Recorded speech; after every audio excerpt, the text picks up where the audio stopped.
Welcome to Sasi official. அரசன் படத்துல சிம்பு கூட இணைந்து தனுஷ் நடிக்க போறாரு. விஜய் சேதுபதி அரசன் படத்துல எப்போ வர போறாரு? கோயில்பட்டியில ஒரு 30% ஷூட்டிங் எடுத்துட்டாங்க அரசன் படத்துக்கு.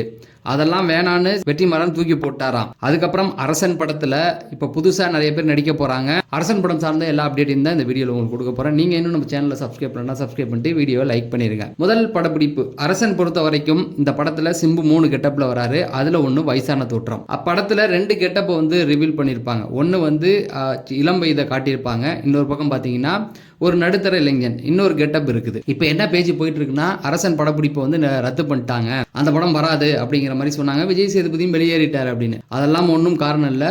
முதல் காரணம் என்ன அப்படின்னு பார்த்தீங்கன்னா கோவில்பட்டியில் இதோட ஷெடியூல் போட்டு எடுத்தாங்க. ஃபர்ஸ்ட் ஷெடியூல் அது ஒரு கொஞ்சம் வெற்றிமாறனுக்கு நினைச்ச மாதிரி வரல. வெற்றிமாறனை பொறுத்த வரைக்கும் எப்படி படம் பண்ணுவார் அப்படின்னா கொஞ்சம் ரியாலிட்டிக்கு இருக்கணும் அப்படின்ற மாதிரி தான் அவர் பார்த்து எடுப்பார்.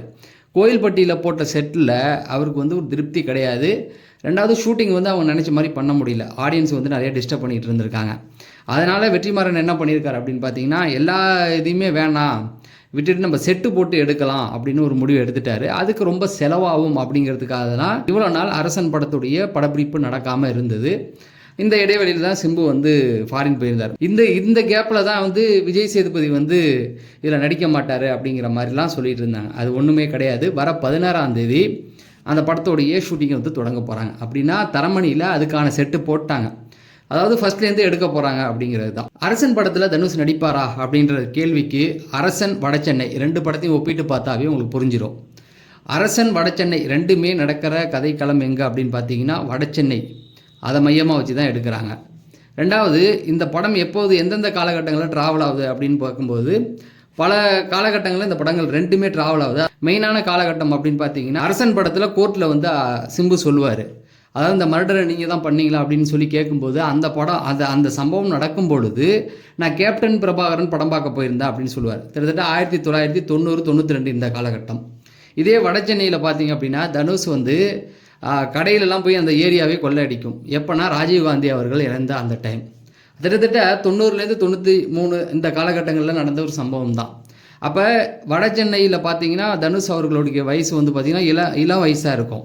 அதே அரசன் படத்தில் அதே காலகட்டத்தில் பார்த்தீங்கன்னா ஒரு சின்ன பையனாக இருப்பார். அப்போ தான் போய் கொலை பண்ணுவார். அப்போ இது என்ன சொல்லுது அப்படின்னு பார்த்தீங்கன்னா அன்பு கேரக்டராக இருக்கட்டும் அரசனாக இருக்கட்டும் 2 கேரக்டருமே ஒரே காலகட்டத்தில் வாழ்கிற மாதிரி தான் இதில் காமிச்சிருக்காரு. 2 படத்துலையுமே காமிச்சிருக்காரு. அப்போ 2 பேருமே ஏதோ ஒரு இடத்துல எங்கேயோ ஒரு இடத்துல சந்திச்சு தானே ஆகணும். ஏன்னா அவங்களுடைய அந்த வாழ்க்கை ஜேர்னி அப்படி பார்த்தீங்கன்னா 2மே ஒரிஜினலை மையமாக வச்சு கொஞ்சம் பொய்யான விஷயங்களை தழுவி எடுக்கிற கதை தான். முதல் கதை ஒருத்தர் சொன்ன கதை. 2வது கதை அவருடைய கதை மயிலை சிவா, அதாவது வடசென்னையுடைய கதையை சொன்னது மயிலை சிவா தான். 2வது கதை பார்த்தீங்கன்னா மயிலை சிவா அரசன் படம் மயிலை சிவாவுடைய கதை தான். இதை தான் எடுத்துக்கிட்டு இருக்காரு. இதில் தனுஷும் சிம்புவும் அதாவது அன்பும் அரசனும் ஏதோ ஒரு இடத்துல சந்திப்பாங்க அப்படிங்கிறது தான். அதை பொறுத்திருந்து பார்ப்போம். சரி, இந்த படத்தில் புதுசாக நிறைய பேர் சேர்ந்துருக்காங்க. அது யார் அப்படின்னு கேட்டிங்கன்னா சரி, இந்த படத்தில் விஜய் சேதுபதி எப்போ வருவார்னு தெரியுமா? அதுவே மிகப்பெரிய ட்விஸ்ட் இருக்குது. அதை கடைசியாக சொல்கிறேன். முதல்ல இந்த படத்தில் புதுசாக நிறைய பேர் ஜாயின் பண்ணியிருக்காங்க. ஒன்று விக்ராந்த் இப்போ LPW அந்த வெப்சீரியில் சூப்பராகவே நடிச்சிருந்தார்.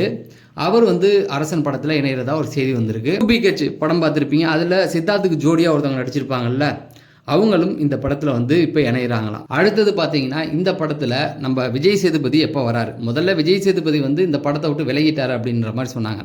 விஜய் சேதுபதி இந்த படத்தை விட்டு விலகவே கிடையாது. அதான் நான் முதல்ல சொன்ன மாதிரி இந்த வெற்றிமாறனுக்கு எடுத்ததில் திருப்தி இல்லை அப்படிங்கிறதுக்காக கொஞ்சம் வெயிட் பண்ணி ஒரு செட்டு போட்டு எடுத்துடலாம் அப்படிங்கிறதுக்கான ஒரு கால அவகாசம். அதுதான். அதுக்குள்ளே நான் கொடுத்த டேட்டை வேஸ்ட் பண்ணிட்டாங்க அப்படின்னு சொல்லி விஜய் சேதுபதி விலகிட்டாருன்னு. ஆனால் உண்மை என்ன அப்படின்னு பார்த்தீங்கன்னா விஜய் சேதுபதியுடைய டேட்டை வேஸ்ட் பண்ணது உண்மை தான். ஏன்னா வெற்றிமாறன், சங்கர் இப்போ இந்த பெரிய பெரிய டைரக்டர்கிட்ட இருக்கிற மிகப்பெரிய பிரச்சனையை டேட்டை வேஸ்ட் பண்ணுவாங்க. அது ஒன்று தான். பட் அதுக்காக விஜய் சேதுபதி விலகலாம் இல்லை. இந்த படத்தில் அரசன் படத்தில் விஜய் சேதுபதி எப்போ வருவார் அப்படின்னு பார்த்தீங்கன்னா அதாவது நான் 3 காலகட்டங்கள் இதில் பிரிக்கப்பட்டிருக்கு. நீங்கள் வடசென்னையிலையுமே அப்படி தான் பிரிச்சிருப்பார். அதாவது ஒரு சின்ன பையன், ஒரு மிடில் ஏஜ், அப்புறம் கொஞ்சம் வயசான தோற்றம் வர மாதிரியான காலகட்டங்கள் வந்திருக்கும். அதாவது வடசென்னை பார்ட் 2 வந்துச்சுன்னா நமக்கு அது தெரிஞ்சிடும், அந்த முதிய வயது அது சார்ந்தமான விஷயங்கள். ஆனால் இந்த அரசன் படத்துலேயும் அந்த மாதிரி 3 கெட்டப்பில் வரப்போகிறாரு. அதில் விஜய் சேதுபதி எப்போ வருவார்னா வயசான காலகட்டங்களில் தான் வருவார் அப்படிங்கிற மாதிரி செய்திகள் வந்துக்கிட்டு இருக்கு.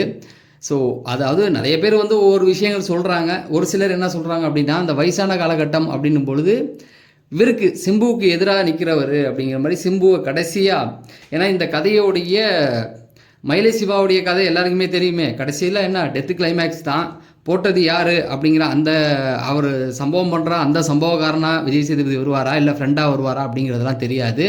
ஏன்னா இந்த கதைக்குள்ளே வந்து பார்த்தீங்கன்னா ஒரு 12-13 பேருடைய லைஃப் வந்து ஒளிஞ்சிருக்கு அப்படிங்கிற மாதிரி சொல்கிறாங்க. ஸோ அதெல்லாம் வச்சு பார்க்கும்பொழுது விஜய் சேதுபதி யாராக வருவார், அதாவது மதுரையிலேருந்து வந்து ஒருத்தர் தான் கொண்டார் அப்படிங்கிற மாதிரி சொல்கிறாங்க. மயிலை சிவாவை வந்து என்கவுண்டர் பண்ணி தான் கொண்டா அப்படிங்கிற மாதிரி சொல்கிறாங்க. நிறைய விஷயங்கள் சர்ச்சைகள் இருக்குது. நமக்கு அது வந்து சரியாக புலன்படலை. நம்ம சினிமா சார்ந்தது அப்டேட் தானே கொடுக்குறோம். அதுலேருந்து நம்ம ஒரு சில விஷயங்களை எடுத்து பார்க்கும் பொழுது விஜய் சேதுபதி போலீஸாகவும் வரலாம் அல்லது வந்து ரவுடியாகவும் வரலாம் அப்படிங்கிற மாதிரி தான் சொல்கிறாங்க. ஏன்னா யாருக்குமே முழுமையான விஷயங்கள் தெரியல. நான் விசாரித்த வரைக்குமே பார்த்தீங்கன்னா சில பேர் சொல்கிறது உண்மையாக பொய்யான்னு நம்மளால கண்டுபிடிக்க முடியல. ஏன்னா வெற்றிமாறன் ரொம்ப ரகசியமாக எல்லாத்தையுமே வச்சுருக்காராம்.